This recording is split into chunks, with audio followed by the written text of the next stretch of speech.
ማለዳ የመጣ ስታነቃኝ። እንደምን አደራችሁ ክቡራትና ክቡራን የምፅዓቱ አዋጅ ነጋሪ አገልግሎት አድማጮቻችን፣ ሰላም ለእናንተ ይሁን። የማለዳ ቁርሳችንን አሁን ጀምረናል።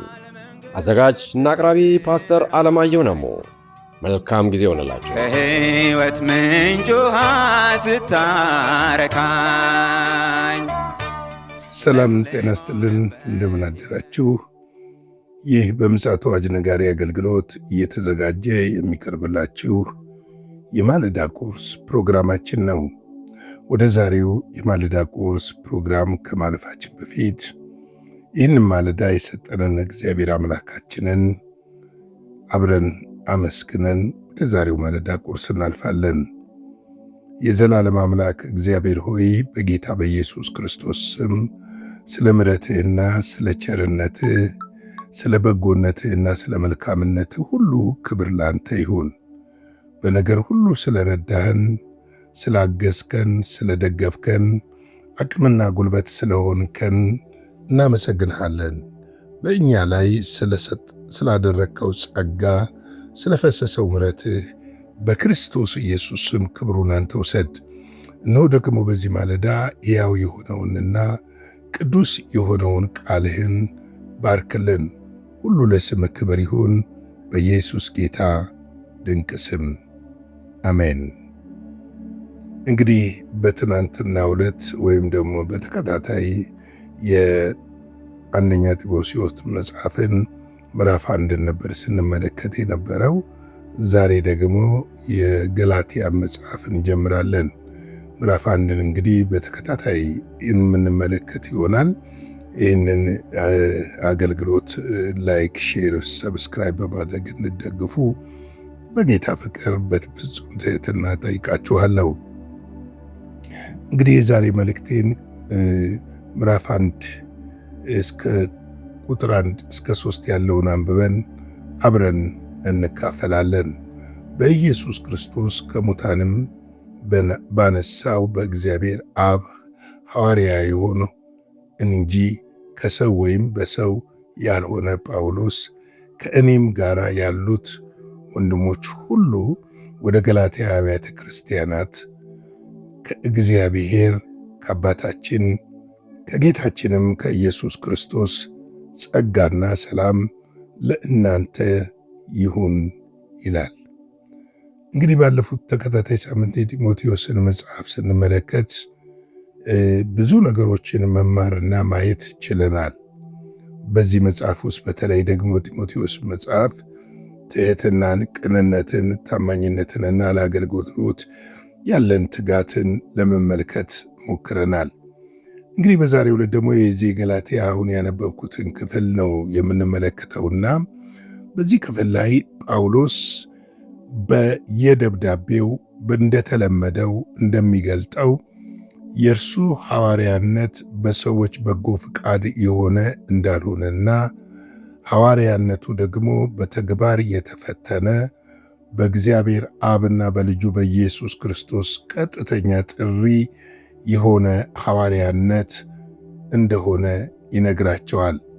ለነዚህ የገላትያ ሰዎች ሲጽፍላቸው በተለይም ደግሞ በዚች በገላትያ ላለችውና በዙሪያዋ ላሉ አብያተ ክርስቲያናት ይህንን መልእክት በሚጽፍበት ሰዓት የእርሱን ሐዋርያነት ለማሳወቅ ሳይሆን የሚያስተላልፈው መልእክት ከራሱ እንዳልሆነና ከሥጋው እንዳልሆነ ከጌታ የተቀበለው እንደሆነ ለማሳወቅ ያደረገው ነው።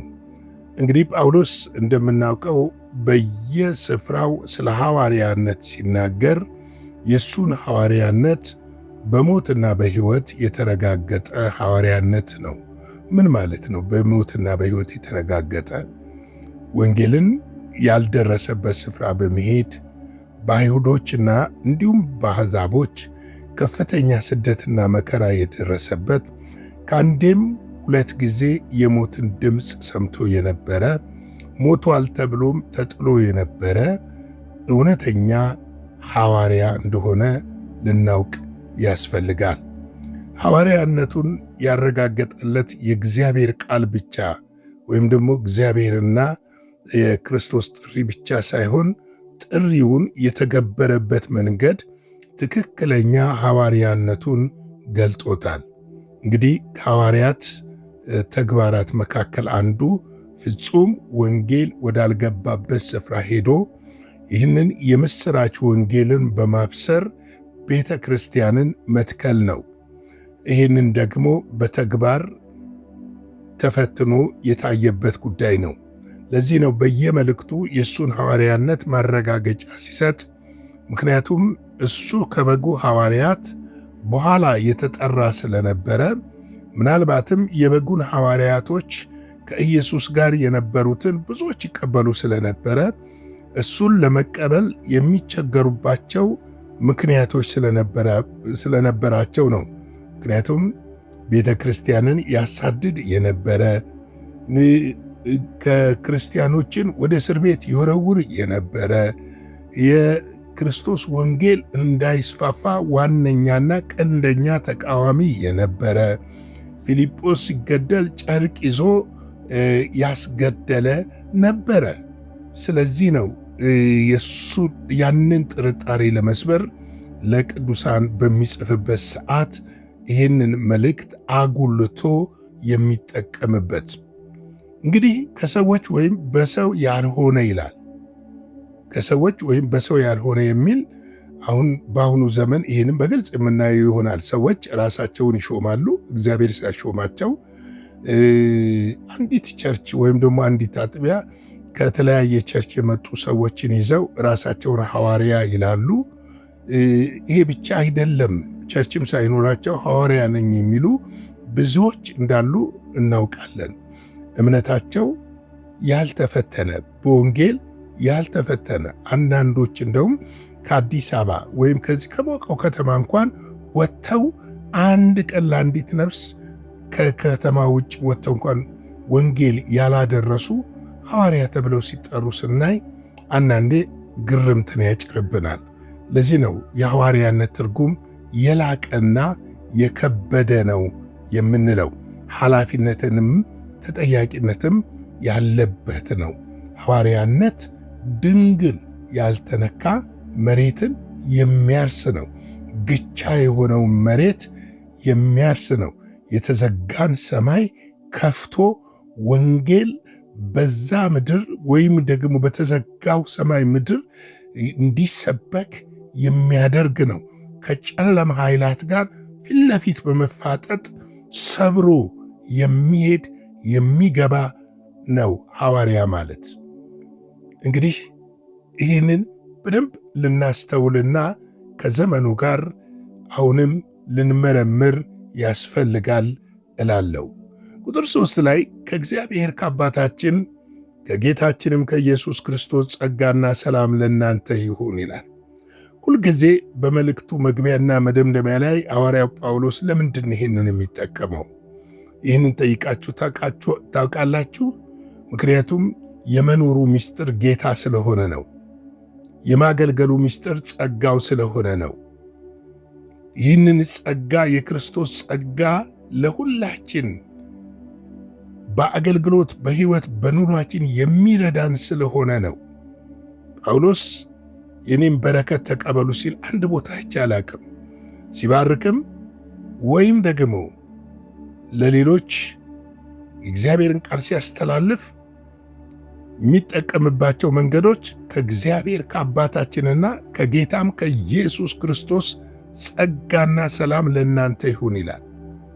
እንግዲህ የክርስቶስ ጸጋ በነገር ሁሉ የሚረዳንና የሚያግዘን፣ በአገልግሎታችን ውስጥ ደግሞ የሚደግፈንና አቅምና ጉልበት የሚሆነን ትልቁ ነገር ነው። ጸጋ የመዳናችን እንዲሁም ደግሞ የመኖራችን የመቆማችን ትልቅ ኃይል እንደሆነ ልንመለከት ያስፈልጋል። ለዚህ ነው ጳውሎስ በሁሉ መልእክቱ ላይ ጸጋና ሰላም ለእናንተ ይሁን የሚለው። እንግዲህ ሰላማችን ክርስቶስ ነው። ሰላም ስንል ዓለም የማትሰጠን ሰላም፣ ኢየሱስ ክርስቶስ የሰጠን ሰላም፣ በውስጣችን እየበዛ የሚሄድ ሰላም፣ በውስጣችን እየጨመረ የሚሄድ ሰላም አለን። ስለዚህ ነው ያ ሰላም ምድር ብትናወጥ እንኳን ማንም ከውስጣችን ሊያነሳው ወይም ሊወስደው የማይችል የከበረ የክርስቶስ ኢየሱስ ሰላም ነው። ለዚህ ነው በዮሐንስ ወንጌል ምዕራፍ 14 ውስጥ ስንመለከት ጌታ ኢየሱስ ክርስቶስ ራሱ ሲናገር እኔ ሰላሜን እተውላችኋለሁ ይለናል። ሰላሜን እተውላችኋለሁ፣ እኔ የምሰጣችሁ ሰላም ደግሞ ዓለም እንደሚሰጠው አይደለም ብሎ ይናገረናል። ይህ ሰላም የዘላለም ሰላም እንደሆነና በውስጣችን በመንፈሳችን ረፍት የሚሰጥ በመከራ ጊዜ እንድንዘምር፣ እንድናመልክ፣ እንድናመሰግን በችግር ጊዜ እግዚአብሔር ፊት እንድንበረከክ፣ እንድንበረታ የሚያደርገን እንዳንናወጥ የሚያደርግ ሰላም ነው። ስለዚህ ይህንን ሰላም ተሰጥቶናል። ሮሜ 1:7 ላይ ምን ይላል? በእግዚአብሔር ለተወደዳችሁና ቅዱሳን ልትሆኑ ለተጠራችሁ በሮሜ ላላችሁ ሁሉ ከእግዚአብሔር ከአባታችን ከኢየሱስ ክርስቶስ ጸጋና ሰላም ለእናንተ ይሁን ብሎ ይናገራል። እዚህም ጋር እንግዲህ በየመልእክቶቹ እነዚህን ቃላቶች ይጠቀማል። ዛሬም እኔ በጌታ በኢየሱስ ክርስቶስም ከሁላችን ጋር የክርስቶስ ኢየሱስ ጸጋና ሰላም ይሁን እላለሁ። እንግዲህ የዛሬ የማለዳ ቁርስ ፕሮግራሜን በዚህ ላይ ልቋጭና አጭር ጸሎት ጸልየን በነገው ማለዳ ደግሞ ቀጣዩን ክፍል እንመለከታለን። የዘላለም አምላክ እግዚአብሔር ሆይ በጌታ በኢየሱስ ክርስቶስ ስም በምሕረትህና በቸርነትህ ስለጋረድከን፣ ስለጠበቅከን፣ ስለከለልከን፣ ስለሸፈንከን እናመሰግንሃለን። ያንተ ምሕረት ቸርነት ዕለት ዕለት ስለሚበዛልን ክብር ምስጋና ለአንተ ይሁን። በቃልህ ደግሞ ሕይወታችንን ልታነጽ እዚህ ክፉ ዘመን ውስጥ ጸንተን መቆም እንድንችል እንድትረዳን በኢየሱስ ስም እንጠይቃለን። ቃልህ እውነት ነውና፣ ቃልህ ያድናልና፣ ቃልህ ይፈውሳልና፣ ቃልህ ያንጻልና ይህ ሕያው የሆነው የከበረው ቃልህ በክርስቶስ ኢየሱስ ስም በሕይወታችን ውስጥ ይሥራ። ያንተ እጅ በኢየሱስ ክርስቶስ ስም በእኛ ላይ ይሁን። ክብሩን አንተ ውሰድ። ስለ ሁሉ ነገር ተመስገን። ይህንን ቀን ባርክልን፣ በደምህ ሸፍነን፣ በጌታ በኢየሱስ ክርስቶስ ስም አሜን። በነበረን የመልእክት ክፍለ ጊዜ እንደተባረካችሁ ተስፋ እናደርጋለን። በነገው ማለዳ በሌላ ዝግጅት እንገናኛለን። መልካም ቀን።